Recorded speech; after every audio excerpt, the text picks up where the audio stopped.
Hi guys, Villa here with another YouTube video, and today I'm going to be playing Saboteur 2.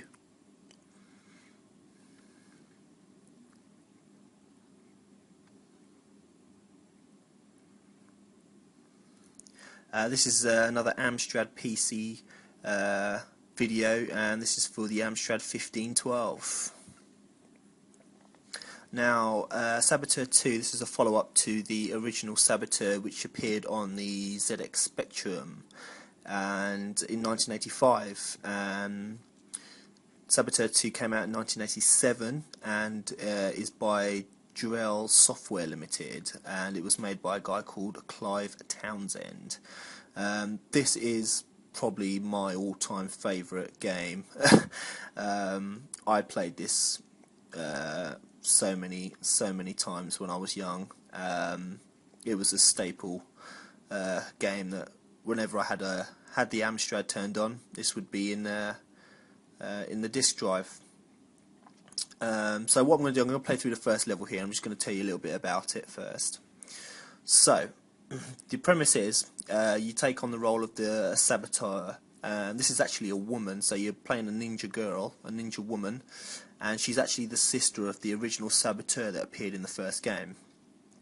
Now what you have to do is infiltrate this enemy base and stop them launching a nuclear ballistic missile. And how you do this is you have to go around the stages, the various screens, and seeking out these pieces of punched tape, which will put together a code that you can use to stop the missile from launching. On the screen you can see a countdown timer just there, and that's how long you have, depending on what level you're on, to stop the missile from launching or getting to the end of the level. This is just basically level 1, so all you need to do is just find and escape the level on the motorbike. So it eases you in the difficulties. There's 9 levels of increasing difficulty, so stage 1, this one's just running through, getting to the end of the motorbike. Now what I'm going to do, I'm just going to quickly show you part of the game that will come in handy for later levels. Where I'm going now is actually a little secret room, and going down here you discover this glowing box, and if you go and just stand near it, basically what that does is give you invincibility. The thing is with this game is it can be quite harsh or quite boring, because every time you jump down from somewhere or get hit, you have to wait for your life bar showing there in red to replenish.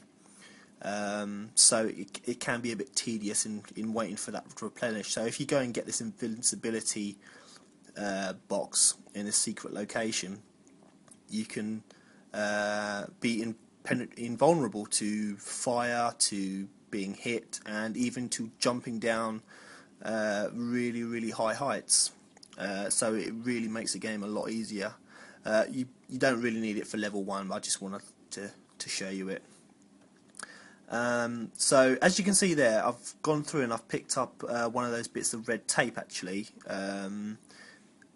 and again you don't need it for level 1, but those are the kind of pieces of tape that you need to collect to stop the missile from launching. They're located in those little red boxes, and as well as being useful for getting things like weapons that you can throw and use to throw at the enemy guards to kill them.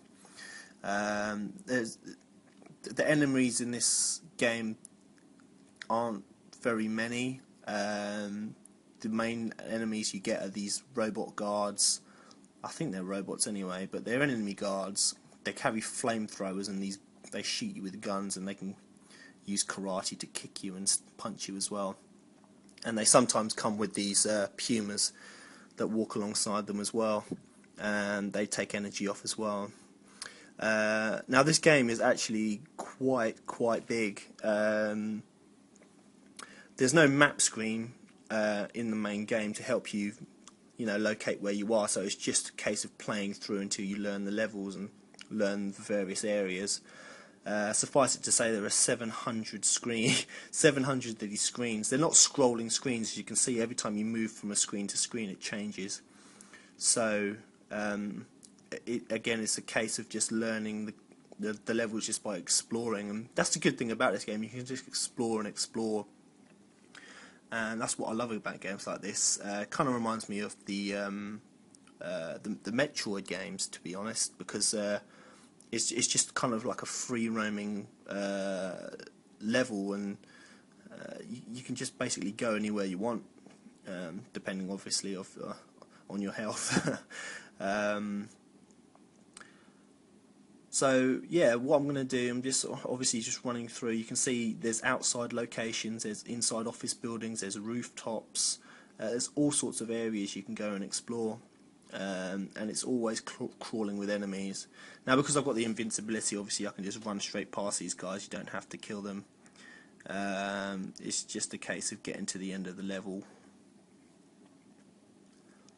Down in the bottom half of the levels you get caves.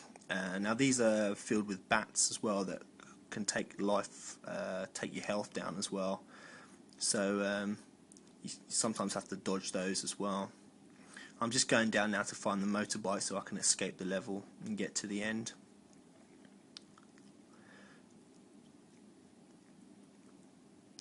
Now this game was ported to different computers of the time.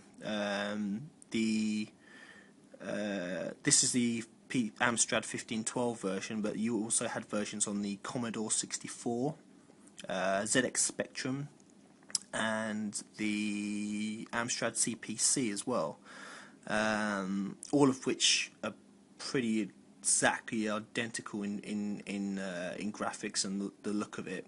The only thing I found with this version is, however, is the colour palette is slightly different. As you can see, the ninja and the enemies are all red. So basically, when you go outside, you see the backdrop is all black, whereas the other versions had like a blue backdrop, and all the enemies and the ninja would be in black. But apart from that, that's the only real kind of difference I've noticed. It plays exactly the same as the others, I find. And it doesn't really, it doesn't take, obviously it doesn't take away from the gameplay. I love the way this ninja runs, just proper, just like stealth. This is such a great game.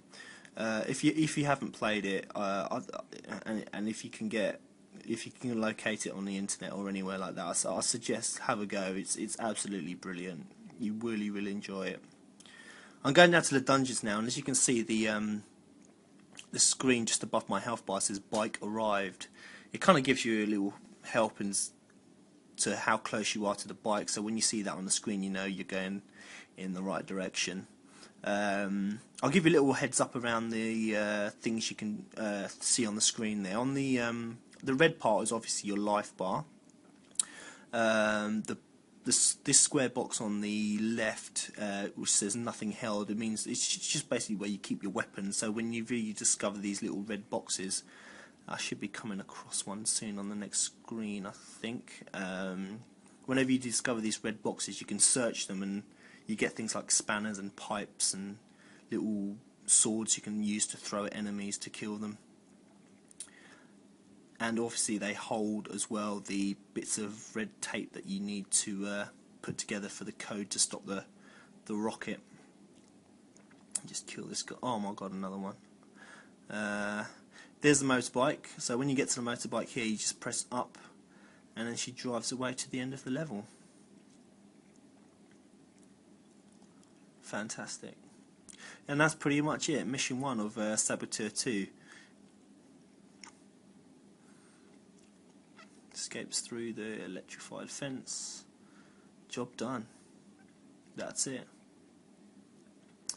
So at the end of the level, you get a little code for the next level to put in, and then you get a little high score, and then yeah, that's pretty much it. So yeah, I hope you guys enjoyed it, and I'll be back with more videos soon. Thanks guys, bye.